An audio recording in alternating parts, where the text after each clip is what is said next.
نستعينه ونستغفره ونؤمن به ونتوكل عليه ونعوذ بالله من شرور أنفسنا ومن سيئات أعمالنا من يهده الله فلا مضل له ومن يضلله فلا هادي له ونشهد أن سيدنا ونبينا وحبيبنا وطبيب قلوبنا محمد صلى الله تعالى عليه وسلم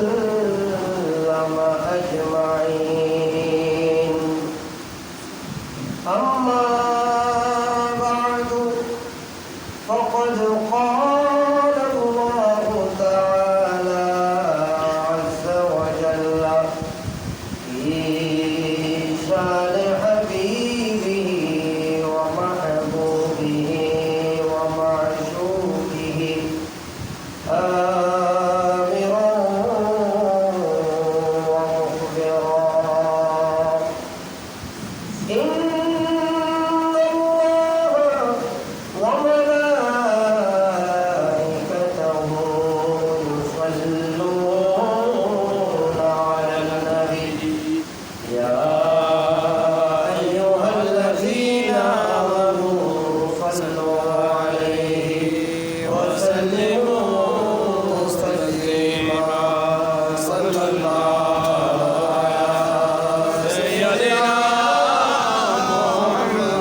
الذكر وإنا له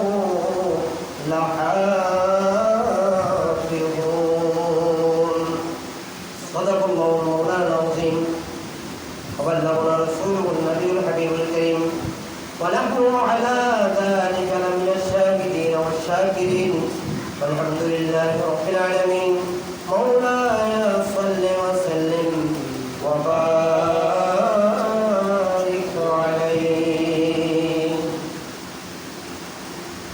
হে হুসাইন নবীজির আওলাদ সালাম জানাই মোরা তোমায় সালাম জানাই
কমিটি বাংলাদেশ বাকের আলী ফকিরেরকে আহলে বাইতে রসুল স্মরণে শাহাদাতুল কারবালা মাহফিল আজকে অত্র মসজিদে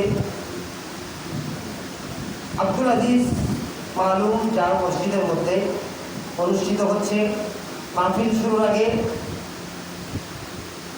অত্র মাহফিলের যিনি আজকে পরিচালনা করছেন, সঞ্চালনা করছেন এবং সভাপতিত্ব করছেন, প্রধান মেহমান এসছেন, তাদের সকলের নাম একটু করে দিতে চাই। আজকের প্রধান আলোচক হিসেবে আপনারা জানেন, চিনেন, এই মসজিদের দীর্ঘদিন ধরে খেদমত করছেন আল গাজ্জালি ইসলামিয়া কামিল মাদ্রাসা পিরোজপুর বরিশাল এবং অত্র মসজিদের সম্মানিত সুদক্ষ এবং ওয়াজে শিরি বয়া আব্দুল আজিজ মালুম মসজিদের সম্মানিত খতিবে মুকাররম মৌলানা মোহাম্মদ জসিমউদ্দিন মিয়াজি জিদা মজদুহু এবং উপস্থিত আছেন এবং এই মাহফিলের আজকের যিনি সভাপতিত্ব করছেন সুপার আরশাদে রসুল দারুল আরকাম ইবতদায়ী মাদ্রাসা এবং পেশ ইমাম অত্র মসজিদ আব্দুল আজিজ মালুম জামে মসজিদ, আমার অত্যন্ত স্নেহের, আমাকে খুবই মহব্বত করেন, আমাকে যে কোনো সময় যে কোনো কাজে যিনি উপদেশ দেন তিনি আর কেউ নন, হাফেজ মাওলানা আকমল হোসেন আনোয়ারি মাদ্দাজিলুল আলী এবং মাহফিল সঞ্চালনায় আছেন অত্র মসজিদেরই খেদমতগার হাফেজ মোহাম্মদ কামাল উদ্দিন এবং হাফেজ মৌলানা মোহাম্মদ মহিউদ্দিন আল কাদরি মাদ্দাজিলুল আলী এবং উপস্থিত আশিকানে আহলে বাইতে রাসূল সাল্লাল্লাহু আলাইহি ওয়াসাল্লাম আপনারা যারা সামনে উপবিষ্ট আছেন, আমার মাইকের আওয়াজ যতটুকু যাচ্ছে এলাকাবাসী পর্দারসীন মা বোনেরা যারা আছেন তাদের সবাইকে দ্বিতীয়বার আরেকবার সালাম জানাচ্ছি, আসসালামু আলাইকুম ওয়া রাহমাতুল্লাহি ওয়া বারাকাতুহু। ওয়া আলাইকুম আসসালাম। আল্লাহ রাব্বুল আলামিনের দরবারে অসংখ্য অগণিত শুকরিয়া জ্ঞাপন করছি যে মহান রব্বুল আলামিন আজকে আমি গুনাহগারকে আমার অনেক সিনিয়র যারা আমার পাশে বসে আছেন, আমার এই চেয়ারে বসতেও লজ্জা লাগছে, ওনাদের সামনে বসে তকবীর করা এটা একটা গুস্তাখির মতোই। আমি চেষ্টা করেছিলাম আপনাদের মসজিদের যেটা স্টেজ আছে ওইটা এদিকে দিয়ে দাঁড়িয়ে করতে, তারপরেও হুজুর আমাকে অনুমতি দিয়েছেন, দুজন হুজুর থেকেই অনুমতি নিয়ে আপনাদের সামনে বসা। এত কোনো কাবিলিয়ত নেই যে আপনাদেরকে কিছু বলে আমি খুশি করতে পারবো, তারপরেও আল্লাহর ফজল রহমত আপনাদের এই কাগজে নাম এসছে এবং আজকে এখানে বসার সুযোগ হয়েছে, আপনারা সবাই এসছেন, শাহাদায়ে কারবালা মাহফিলে বসার আপনাদেরও সুযোগ হয়েছে। এজন্য এই ক্রান্তি লগ্নে যখন লাশের পর লাশ পড়তেছে রাস্তায়, এই সময়ের মধ্যে আল্লাহ আমাদেরকে আহলে বাইতে রাসূলের মহব্বতে সামান্য সময় এই আব্দুল আজিজ মালুম জামে মসজিদের মধ্যে আসার বসার তৌফিক দান করেছে। এজন্য অন্তরের ভিতরে যে জায়গাটুকু আছে সেখান থেকে একবার উচ্চ আওয়াজে বলি আলহামদুলিল্লাহ। এবং সাথে সাথে রাসূল পাক সাহেবুল আওলা আপা মাওলা তাজদারে মদিনা হুজুর আকরাম মুহাম্মদুর রাসূলুল্লাহ সাল্লাল্লাহু আলাইহি ওয়াসাল্লামের দরবারে অসংখ্য অগণিত দরুদ ও সালামের হাদিয়া পেশ করছি, সবাই বলি মারহাবা। মারহাবা। সম্মানিত হযরত, আমাকে টাইম ধরে দেওয়া হয়েছে 10:30টায় আপনাদের মাহফিল শেষ হবে। এতটুকু সময়ের মধ্যে আমি আপনাদেরকে যতটুকু আমার জ্ঞানে ভুলাই হুজুরদের অনুমতি নিয়ে হুজুরা দোয়া করবেন, আমি আপনাদেরকে স্টেপ বাই স্টেপ কিছু বোঝানোর চেষ্টা করব। আল্লাহ আমাকে সুন্দরভাবে আপনাদের সামনে জিনিসগুলো উপস্থাপন করার এবং আপনাদেরকে ধৈর্য ধরে আমি গুনাহগারের দু চারটা কথা শোনার সেই ধৈর্যটুকু আল্লাহ সবাইকে দান করুন, সবাই বলুন আমিন। কোরআনে কারীমের সূরাতুল হিজর এর 9 নম্বর আয়াত আপনাদের সামনে তেলাওয়াত করার সুযোগ পেয়েছে। এই 9 নম্বর আয়াতের প্রেক্ষিতে আমি 2-4 কথা বলবো। এই 2-4 কথা সবকিছু মিলিয়ে আমি আহলে বাইতে রাসূলের কারবালার প্রান্তর পর্যন্ত যাওয়ার চেষ্টা করব। আল্লাহ যেন আমাকে সেই তৌফিক দান করে। আরেকবার বলি আমিন। বিসমিল্লাহির রহমানির রহিম। ইন্না নাহনু নাযালনা যিকরা ওয়া ইন্না লাহু লাহাফিজুন। আল্লাহ রাব্বুল আলামিন পবিত্র কোরআনের সূরা হিজরের 9 নম্বর আয়াতে 14 পারার প্রথম পৃষ্ঠা, এই পৃষ্ঠার মধ্যে আল্লাহ রাব্বুল আলামিন এই আয়াতটা নাযিল করলেন। বলছেন ইন্না নাহনু নাযালনা যিকরা। জিকির মানে হচ্ছে কোরআন। জিকির মানে কি? কোরআন। আল্লাহ রাব্বুল আলামিন বলছে ইন্না নাহনু নাযালনা যিকরা, আমি এই কোরআন অবতীর্ণ করেছি। আমি এই কোরআন অবতীর্ণ করেছি। ওয়া ইন্না লাহু লাহাফিজুন, আমি এর হেফাজতকারী। সুবহানাল্লাহ। কোরআন নাযিল করছে কি? আল্লাহ। কোরআন নাযিল করছে আল্লাহ এবং এটার হেফাজতকারীও কে? আল্লাহ। এই কোরআন আল্লাহ রাব্বুল আলামিন নাযিল করেছেন নিজেই, আবার নিজেই বলছে আমি এই কোরআন